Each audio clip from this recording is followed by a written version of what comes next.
What's up guys, TheMerryGamer here, and welcome back to another episode on the JSano Fan Server. So, as of last episode, we have done this so far. The grass has grown and been placed. I still don't have the emeralds in place, but we are getting there slowly. The grass is almost there. But yeah, as I said, today's episode, in last episode, I mentioned, I'm going to try and finish off the floor in this episode, so there's still quite a lot to do, as you can see. It's a big section, so it's about similar sort of size to what we've done so far. And start getting the walls kind of like at the edge placed out, which is how we did last time, which was with the quartz stairs and slabs and that. And why has that frozen? Oh my god, that was big lag. So yeah, so today's episode is what we're gonna focus on. So I'm not gonna screw around too much more. I'm actually gonna cut away very quickly and get going, because this is probably going to be a few days work just coming and going on the server, because I only get about an hour or two each day. So yeah, so I'm going to cut away here, do some work, and I'll come back with you guys when we are done, and I can show you guys the updates, and we can talk about some other stuff as well afterwards. So I'll see you guys in a quick little second. Okie dokie guys, welcome back to the JSano Fan Server. So as I said, I was going to do some work on today. In today's episode, and that was finishing the bottom floor of the hub, the community part of the hub. So I have been working over the past few days, trying to get it done. As you can see, I have also had a haircut. It has been a few days. It's probably been about 3 or 4 days recording this and doing bits and bobs and that, and I've been working on getting the flooring done, and I believe we are finished. I don't know what that is. Someone's marked and done something there. It was a bit of a gamble with this flooring a tiny bit today, because with this hub, because I didn't get to test it, because I always build it in the overworld, and I didn't really notice until after I tested it, after I built it. And I was looking at it going, I'm really relying a lot on Minecraft mechanics with transparent blocks and that. So really, the way it works with the hub is that you always have to have either very well lit, no more than 3x4x4 spawning area, and slabs everywhere.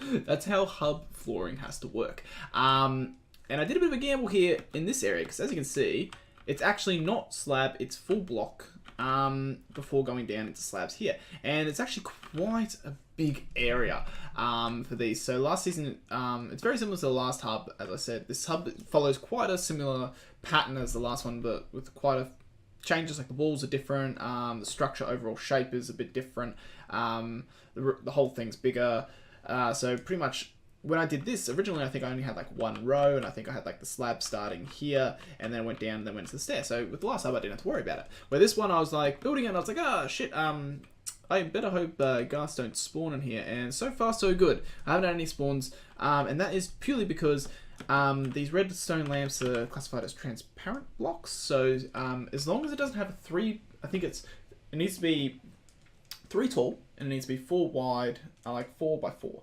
So I don't have anywhere that is 4x4. I have maybe like a 3x2, or like here where I have like a 5x2 area here. So it all crosses over, and the good thing about with these lights is that, one, it brings in the lights we needed, because the hub's always a dark place to build in, and lighting is a bitch in this build, because it's such a big hub, and discreetly hide lighting became quite challenging.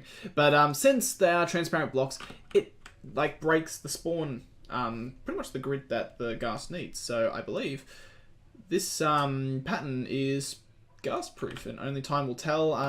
Otherwise I'll have to redesign this a little bit. I left that to last when I was building. I did all this bit first, and there's actually no empty blocks underneath this. I actually filled it all back up with netherrack, because otherwise you would have had about 2 block high gap underneath, and then you would have pigmen spawning. And as you can see with pigmen, they're 2 blocks tall, but you have the little sword tip that would actually stick up through the flooring. You would actually probably see just a tip, like a little black mark, and you would see it actually move when they're walking.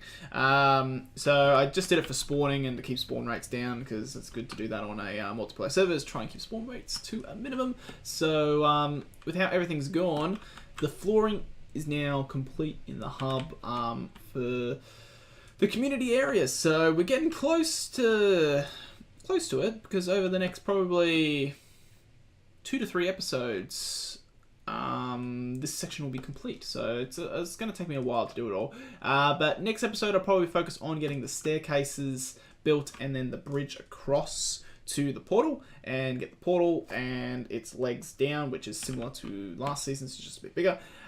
Get all that center bit done so we can get rid of the sandstone staircase, and kind of get things a bit more in place. Get the staircase ready so it can, I'll do it like a few blocks short so it can get to up here, like up close to here, so then I can just do a few netherrack steps and we can get rid of all these netherrack stairs. So that will probably be what I focus on in the next episode, and the one after that will be the walls. So that is the big part. There's a lot of materials in this, so a few expensive ones as well. So after we then get that, then we can start planning out where things are going to go, like with how we have shops and JFS. We've got a few things planned out, because the way this season works as well with the hub, it's like everything, like shops, JFS, Ender, all of them, they'll have their own 8x8 pixelated picture, but the actual portal entrance is a shared entrance, and that's actually through the whole hub. So the idea is that, so it goes like portal, like portal column section, and then it'll go entrance section, portal column, entrance, and then I think decorative, I think it's supposed to go portal, that decorative, then reverse.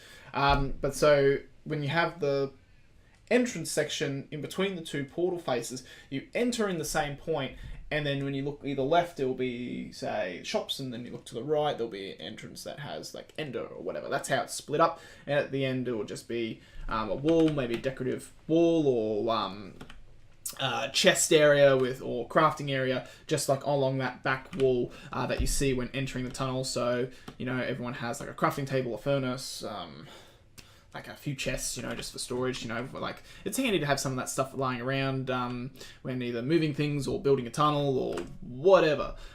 So yeah, that's how this season will work. So when we get that all up and running, then we can sign up everything and say that, and I'll probably actually do a book. Actually, a book will probably be better than doing it as a sign, and say that this whole bottom level down here is community. So any people doing portals or tunnels for residential, please, I guess, evacuate, or you will be evicted from the area, because these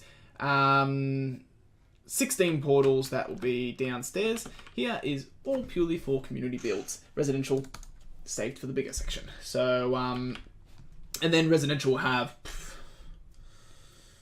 the actual hub itself, like the center part is, I think it's 6 or 8 along the walls. So it goes 24 residential portals along there. And then we obviously have to do the wings and that. So yeah, it's bigger than last season. I think upstairs ends up being the same as last season. It's just a bigger area, because I ended up having it the way how the walls designed, but also because I wanted this area bigger, I therefore had to make that area a bit bigger. But yeah, so I'm pretty happy with how it's all gone. Thank you to Shorston and Mixon as well for donating lovely emeralds. I was on, I think, yesterday, and came and placed them in for me, so thank you. Saved me some time there. And yeah, all the grass is laid, everything. Probably as well, before we go into the residential, I'll probably actually get the gardens done downstairs. Just to make it easier, so then everything's done, so then we know we're finished here and we're only focusing on here, then the roof sort of thing, instead of at the end I go back through all the gardens, do them all individually. That was very boring, doing every single garden at the same time, especially with this one when there's so many more gardens. So, like we've already got, last season, I don't think we had the garden around this. So you already got 4 there. We've got the gardens in the corners. You've got these ones here. So, and then you got more up top, and then in the roof, and oh my god, it's everywhere. So, yeah, I'm going to do it like in stages so it doesn't get, I guess, too boring. And then I obviously have to like do the terrain so then it doesn't become too much of a problem with spawning and everything. But yes, we're getting close. These two, not too bad. They're too close. Although the portal for this is actually like down here. relocated that, so it's done. So a few people that have started, like, kind of set up some of these community areas, do be aware that you may have to move some portals in the overworld to line them up better in the hub. I'm sure everyone is quite aware of that. Shops is actually in a pretty good location. I think JFS as well. Ender is a bit of a distance away, so they're not too far. You know, all these, they're all perfect that distance, but this portal kind of, I think the entrance is, so I think this is pixel, then this bit here will be where the tunnel is, then the next pixel's there. So technically the tunnel, shared tunnel, and so the portal kind of needs to be like here. This one for shops, he actually bends around the corner here, which is actually really good since actually it's just over here. Shoptown portal, I think, is actually in the perfect spot, so I don't think so Shoptown needs to be moved whatsoever. Neither end, and I think really the ones that might need to be moved is JFS just a little bit, just across, and the end as well, and the Trident, and that's Shawston's place, so he'll have to eventually be moving his entrance up somewhere there for the time being when it's all done and dusted. But yeah, that is it for this episode. I am absolutely stoked with how this has all turned out. The flooring does look pretty good. I'm pretty happy with it. It's, as I said, it's very similar to last season, but just a lot bigger grand scheme of everything. So it's all looking fan-dabby-dozy. I am very happy with it all. But we are slowly but surely getting there with the hub, and yeah, next episode's going to be a great one because we'll get the staircases and everything put in, and it will start looking a lot more nicely downstairs. Anyway, that's going to be it for me, guys. As usual, thank you all for watching. Hope you have an awesome day, and I'll catch you guys in the next one. So, see you later, guys.